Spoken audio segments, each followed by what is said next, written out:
Dude, Hey, what's up? what you reading? The Bible. You're reading the Bible? Yeah. Dude, why are you reading the Bible? For class? No, I just... Okay, so you're just reading the Bible.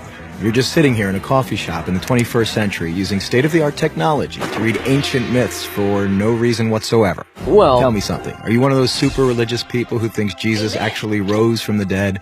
Well, I do believe that. Do you also believe in the Easter Bunny, Santa Claus, unicorns, Bigfoot? Ever been abducted by aliens? And do you buy into all those other ancient myths about dying and rising gods invented by primitive nomadic tribes back in the Bronze Age? No. Okay, so what's the difference between Jesus rising from the dead and all those other fairy tales? Here's the difference.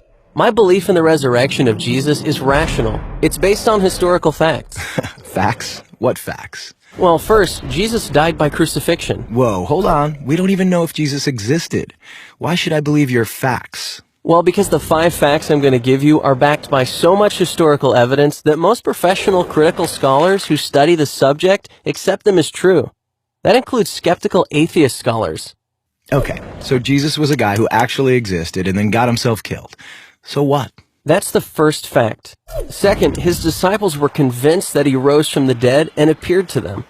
Third, Paul, a sworn enemy of the early Christians, suddenly became a Christian. Fourth, Jesus' skeptical brother James also became a Christian. And fifth, the tomb where they put Jesus' body was empty. And those are well-established historical facts. Right, but you can't just leave it there. These facts demand an explanation. Otherwise, you've got a big hole in human history. Okay, here's an explanation. They all lied. It was a conspiracy, the most monumental prank ever perpetrated. His followers stole his corpse from the tomb and then started telling everybody he was alive. That's the conspiracy theory. The problem is it doesn't explain the facts. How do a few spineless fishermen, cringing in fear for their lives, subdue a bunch of well-armed, professional Roman guards, roll away a 2-ton stone, steal a body, then hide it from a city swarming with people trying to find it? And why would they do it? The disciples had absolutely nothing to gain by lying about Jesus' resurrection. In fact, they were persecuted, and we have good historical evidence that 5 of them were martyred because of their claim that Jesus rose from the dead. Apparently not a single one of them ever recanted.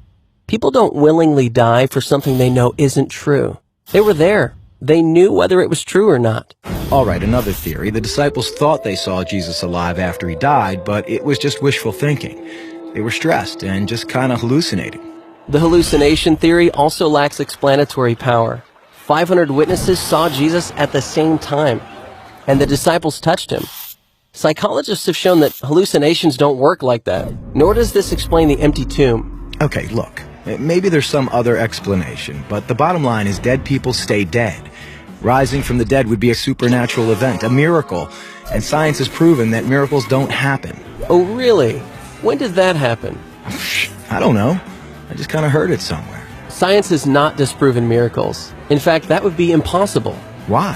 Science deals exclusively with natural phenomena, physical matter and material processes, right? Yeah. But a miracle, by definition, is not a natural phenomenon. It's supernatural. So a supernatural event would lie outside the boundaries of science. It's logically impossible for science to throw out any hypothesis that lies outside its boundaries. why have I never heard this stuff before? I don't know. Maybe because it's scary? Scary. Yeah. As long as Jesus rising from the dead is just a fairy tale, like Santa Claus and unicorns, it doesn't threaten my little world. But if it's a fact, if he actually did rise from the dead, that's huge.